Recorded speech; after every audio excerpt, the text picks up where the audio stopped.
দিয়ে দিচ্ছেন, আলিঙ্গন করছেন। এখন আমাদের তো ভিতরে, সবার ভিতরে ভিতরে এই কলুষতা আছে। কার নেই বলেন? আপনাদের সবার নেই, কিন্তু আমার আছে। এখন আমার এই ভিতরে কলুষতাটা মোচন করার জন্য মহাপ্রভু কি করছেন? সংকীর্তন যজ্ঞের মাধ্যমে হরিনাম সংকীর্তন করার জন্য বলেছেন। আর কি বলছে? প্রথম শ্লোকে বলছে, যত হরিনাম করবে তত তোমার এই যে দর্পণ, ভিতরে যে আয়নাটা আছে যেটা ময়লায় ভরপুর, সেটা কি হবে? পরিষ্কার। আর এই ঘষা মাজা করতে করতে করতে করতে করতে যেদিন পূর্ণ পরিষ্কার হবে, সেদিনই আমরা কি করতে পারবো? ভগবানের কাছে ফিরে যেতে পারবো। কে কে চাই আমরা ভগবানের কাছে ফিরে যেতে? সবাই। তাহলে সবাই আমাদেরকে কি করতে হবে? এই মহাপ্রভুর দেওয়া এই আদেশ পালন করতে হবে। আমি এই ক্লাসে বসার সময় কি বলেছিলাম? যে এই কলি যুগে হরিনাম জপ এবং বৈষ্ণব সেবার মাধ্যমে সর্বশ্রেষ্ঠ পন্থা হচ্ছে হরিনাম জপ আর এই বৈষ্ণব সেবা অংশগ্রহণ করার মাধ্যমে কি ভগবানের কাছে ফিরে যাওয়ার রাস্তাটা তৈরি করা। তা আমার সময় আছে 3 মিনিট। এই 3 মিনিট একটা ছোট গল্প বলে শেষ করবো। হ্যাঁ, গল্পটা হচ্ছে বৈষ্ণব সেবার। এতক্ষণ তো আমরা মহাপ্রভুর কৃপা পেলাম, মহাপ্রভু কিভাবে কিভাবে কৃপা দিলেন সেটা জানলাম। এখন সেই জিনিসটাকে বাস্তবে প্রয়োগ করলে কি ফল পেতে পারি সেটা সম্বন্ধে একটু বলি না? বৈষ্ণব সেবা, বৈষ্ণব সেবার ফল কত গুণ, মানে কত পরিমাণ জানেন কেউ? বিশাল পরিমাণ। তো আমি একটা ক্লাস শুনেছিলাম, শ্রীশ্রীমৎ ভক্তিচার্য স্বামী গুরু মহারাজের একটা ক্লাসে শুনছিলাম। এক ডাকাত ছিলেন, যিনি জীবনে কোনোদিন কোনো কি করেন নাই, ভালো কোনো কাজ করেন নাই। জীবনে কোনোদিন ভালো কোনো কাজ করেন নাই। এক্সাম্পল ধরেন, এই বইটা হচ্ছে কি আপনার জীবন, এই প্রথম পেজটা হচ্ছে কি আপনার জন্মদিন, আর এই লাস্টের পেজটা হচ্ছে কি যেদিন আমরা মৃত্যুবরণ করলাম, আর এই মাঝখানের পেজগুলো কি প্রতিদিনের হিসাব নিকাশ। তো ও ডাকাত মৃত্যুবরণ করার পরে যমদূতেরা ধরে কোথায় নিয়ে গেছে? চিত্রগুপ্তর কাছে। তো ওনাদেরকে যমরাজ বলতেছে, এই দেখো একজন আসছে, ওর হিসাব নিকাশটা দেখো। আর চিত্রগুপ্ত এভাবে খালি পৃষ্ঠা বলতে দিতেছেন, কি করতেছেন? কোথাও কোনো গ্রিন কালারের কালি দেখতেছে না, সব জায়গায় কি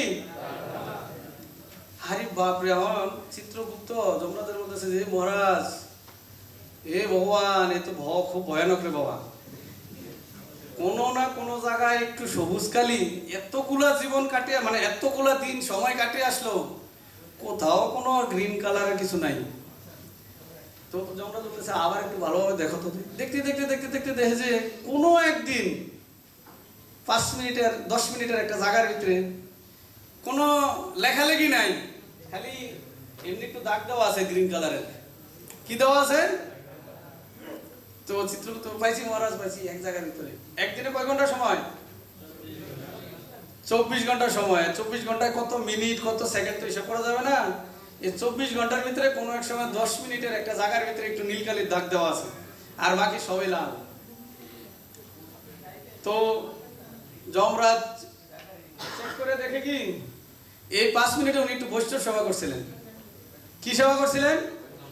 কিভাবে? একদিন খুব ঝড় তুফান হচ্ছে, ওই সময় ওনার বাড়ির সামনে দিয়ে এক বৈষ্ণব বাড়ি ক্রস করে যাচ্ছেন। তো ওনার বাড়িটা যখন ক্রস করে যাচ্ছেন তখনই খুব ঝড় বৃষ্টি হচ্ছেন, যেমন বজ্রপাত তেমন বিদ্যুৎ চমকাচ্ছে, বাতাস। তো বৈষ্ণব বলতেছি এই সময় যদি কোথাও একটু দাঁড়ানো যেত নিরাপদে, হয় না আমরা অনেক সময় বৃষ্টিতে, যেমন আজকে লরিতে ওঠার সময় বৃষ্টি নামছিল, দৌড় দিয়ে তাড়াতাড়ি শেল্টারের ভিতরে ঢুকছি। তো বৈষ্ণব ভাবছিলেন, ওই সময় ওই ডাকাত দেখলেন ওই বৈষ্ণব ওনার বাড়ির সামনে দিয়ে হাইটে যাচ্ছেন। তো ওই বৈষ্ণব নিজেও কিন্তু বৈষ্ণবরে ডাকিয়া, ডাকাত নিজেও কিন্তু বৈষ্ণবরে ডাক দেয় নাই। ওই ঘরে অন্যান্য ছেলে মেয়ে ছিল না, বলতেছে এই দেখতো বাইরে কে দাঁড়িয়ে রয়েছে। তো ছেলে ডাক দিয়ে বৈষ্ণবরে বলেন যে বৃষ্টি আছে, বাইরে ভিতরে এসে দাঁড়ান। চেয়ার টেয়ারও কিছু দেয় নাই, জাস্ট বৈষ্ণবরে বলছে কি একটু দাঁড়ান। তো বৈষ্ণব হচ্ছে কি কৃপার সাগর, মহাপ্রভুর প্রতিনিধি। বৈষ্ণবরা হচ্ছেন মহাপ্রভুর প্রতিনিধি। তো মহাপ্রভু যেমন কৃপার সাগর, বৈষ্ণবরাও কৃপার সাগর। তো বৈষ্ণব যখন দেখছে ওই ঘরে গেছেন, ইস কৃষ্ণ আজকে যদি এই লোকটা কত ভালো আমার থাকার জায়গায় দিছে, একটু এই লোকটা যদি আমার একটু আশ্রয় না দিত আমার কি গতি হতো। ভগবান লোকটা আসলে খুব ভালো। কার কাছে বললো? ওই এতটুকুই সময় বৃষ্টি কমছে, বৈষ্ণব মতো বাইরে এসে পড়ছে।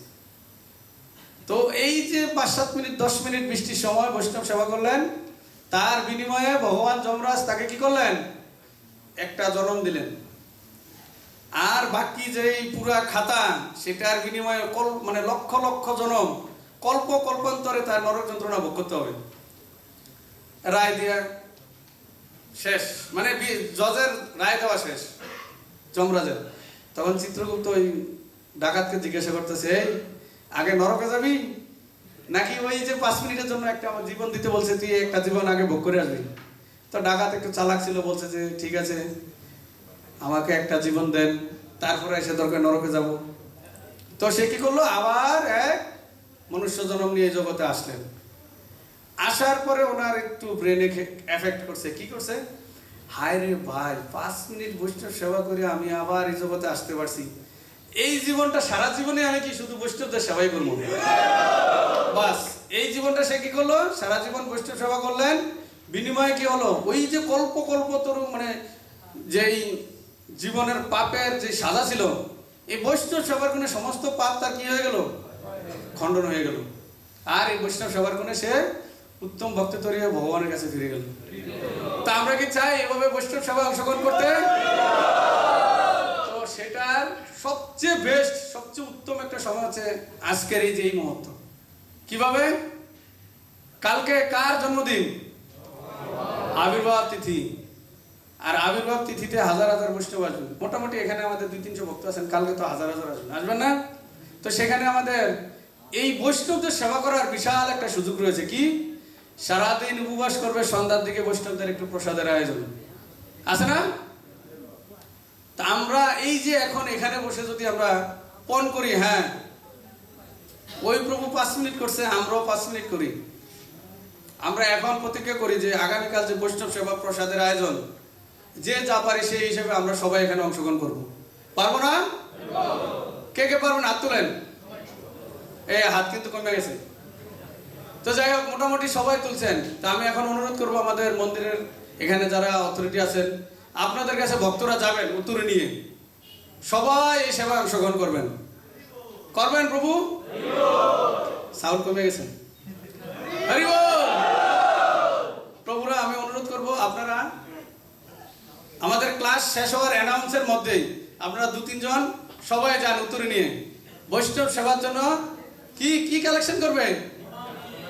প্রণামী, ভগবানের সেবার লক্ষ্মী। তো সবাই দেবেন। হরে কৃষ্ণ। জয় জগৎগুরু শিল প্রভুপাদ কি, পতিত পাবন শিল গুরু মহারাজ কি, জয় জয় মহাপ্রভু শুভ আবির্ভাব তিথি মহামহোৎসব কি, উপস্থিত গৌর ভক্তবৃন্দ কি, জগন্নাথ বলদেব সুভদ্রা মহারানী কি, গৌর প্রেমানন্দে। হরে কৃষ্ণ।